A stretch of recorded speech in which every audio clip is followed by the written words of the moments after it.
जालन्यातील भोकरदन नगर परिषद निवडणुकीत भाजप नेते रावसाहेब दानवेंची प्रतिष्ठा पणाला लागली आहे। एक वेळचा अपवाद वगळता कधीही भाजपच्या ताब्यात न आलेली नगर परिषद ताब्यात घेण्यासाठी दानवेंकडून जोरदार प्रयत्न सुरू आहेत। लोणीकर आणि आपण एकत्र आलो आहोत, त्यामुळे जिल्ह्यात भाजपची सत्ता येणार असा दावा दानवेंनी केला।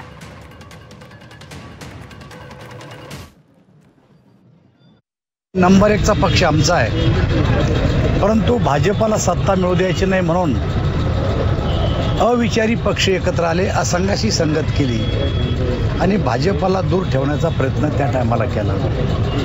परंतु भाजपची ताकद आता वाढलेली आहे।